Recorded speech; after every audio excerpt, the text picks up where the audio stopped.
Kita berdoa. Terima kasih Bapa untuk kasih penyertaan-Mu dalam hidup kami. Tuhan masih memberikan kami waktu. Bapa yang baik, sebentar kami mau merenungkan firman-Mu. Biarlah Roh Kudus-Mu menguasai hati dan pikiran kami. Dalam Yesus Kristus kami memohon. Amin. Shalom Bapak Ibu Saudara-saudari yang kami kasihi dalam Tuhan Yesus Kristus.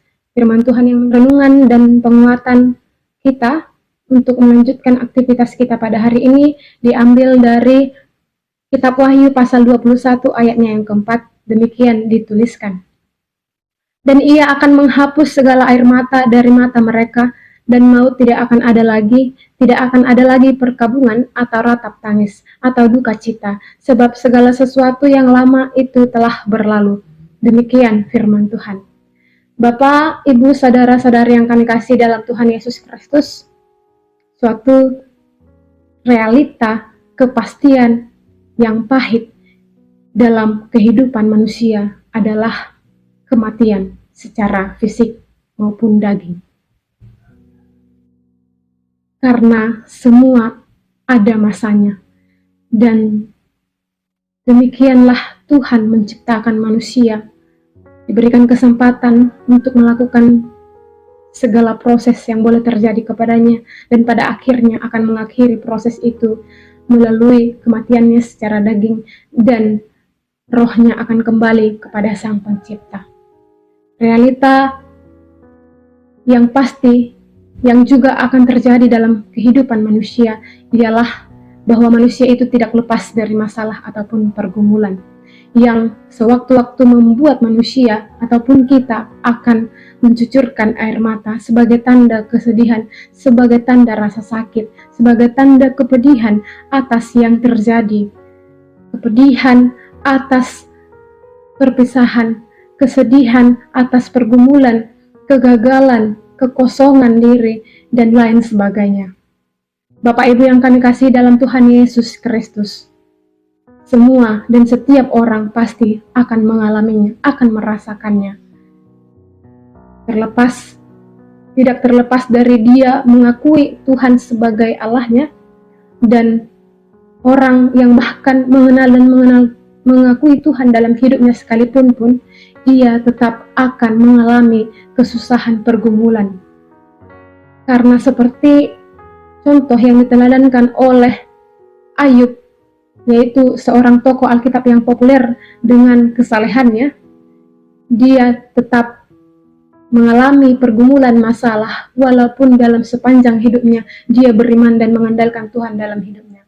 Tapi suatu saat dia tetap mengalami pergumulan yang sangat berat, yang kita tahu di mana harta bendanya menghilang, hangus, lalu orang-orang yang mengasihinya, orang-orang yang dia kasihi juga hilang, pergi, lalu bahkan keturunannya juga mati, dan sahabat-sahabatnya juga meninggalkan dia, bahkan mengatakan yang tidak benar tentang dia. Tetapi yang dia lakukan adalah tetap beriman kepada Tuhan, memanggil Tuhan dalam kesesakannya, dan pada akhirnya dia tetap menang, dan dia menerima, memperoleh yang lebih dari apa yang dimilikinya sebelumnya.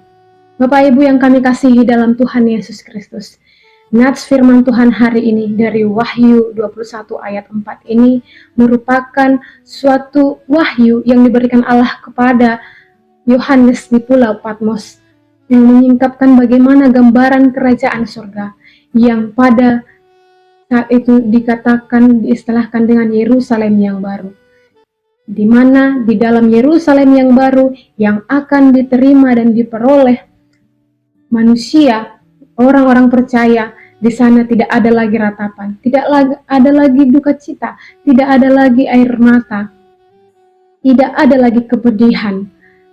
Yang ada adalah sukacita, kedamaian, pujian bagi Allah. Dan pada saat itulah kita akan memuji Allah secara murni di dalam Yerusalem yang baru. Makanya Paulus dalam suratnya Filipi, dia mengatakan bahwa kematian itu sebagai keuntungan baginya. Tidak mengherankan Bapak Ibu Saudara-saudari.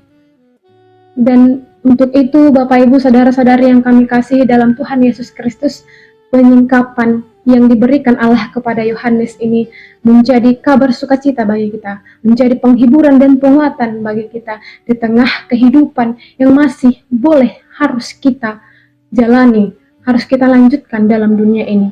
Maka tetaplah setia beriman kepada Yesus Kristus Tuhan kita. Karena di dalam dan melalui Yesus Kristus sajalah kita akan memperoleh kehidupan yang kekal di Yerusalem yang baru yang akan diberikan kepada kita. Sebab seperti setiap orang mendambakan sukacita hadir dalam hidup mereka, mendambakan kedamaian dalam kehidupan mereka, maka di sanalah, di Yerusalem yang barulah itu akan terjadi. Tidak ada kesedihan, tidak ada ratapan, tidak ada air mata perkabungan di sana.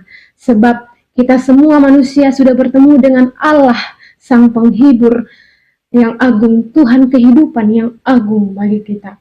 Harinya akan tiba di mana Tuhan akan bersama-sama dengan manusia.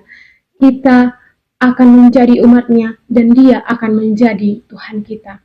Dan Bapak, Ibu, Saudara-saudari yang kami kasih dalam Tuhan Yesus Kristus, selama di dunia ini juga jangan pernah lupa bahwa kita itu diberikan dan dipenuhi oleh Roh Penghibur di dalam diri kita masing-masing yang menyertai kita setiap saat, setiap hela napas kita, di setiap tetesan air mata yang mungkin membasahi wajah kita.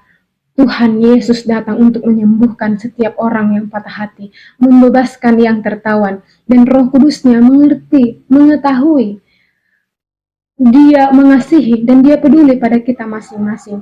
Jadi tetaplah mendekat kepada Allah, sumber penghiburan. Tetaplah mendekat kepada penghiburannya dan percaya kepada kasih-Nya. Hari ini mungkin kita tidak memahami, mungkin kita tidak mengerti mengapa kita harus menanggung beberapa hal di luar dari kemampuan kita yang menyebabkan kita sakit hati, bahkan rasa sakit dan patah hati, Bapak Ibu. Tetapi jangan pernah lupa bahwa perspektif maupun kehendak Allah itu kekal dan luas dibanding dengan kita, pemahaman kita yang terbatas.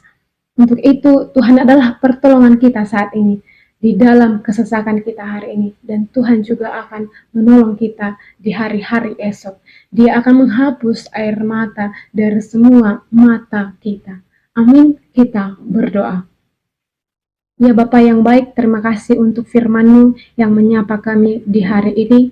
Biarlah firman-Mu boleh kami hidupi dan menjadi sukacita bagi kami, mengingat akan Yerusalem yang baru yang Tuhan sediakan bagi kami. Terima kasih Bapa, berkatilah kami sehingga kami boleh kuat untuk menjalani dan melakukan firman-Mu. Bapa yang baik, berkatilah setiap orang percaya yang sakit, biarlah Tuhan menyembuhkan, yang sedang bergumul, biarlah Tuhan yang menolong, supaya mereka boleh menyelesaikan segala pergumulan yang boleh terjadi dalam kehidupan mereka. Yang sedang mencari pekerjaan, biarlah Tuhan yang memberikan pekerjaan kepada mereka. Yang sedang mencari kebutuhan mereka, biarlah Tuhan yang senantiasa mencukupkan. Segala aktivitas kami pada hari ini kami serahkan kepadamu. Biarlah Tuhan yang memegang tangan kami dan menopang kehidupan kami. Terpuji Engkau Bapa, dalam Yesus Kristus kami memohon. Amin.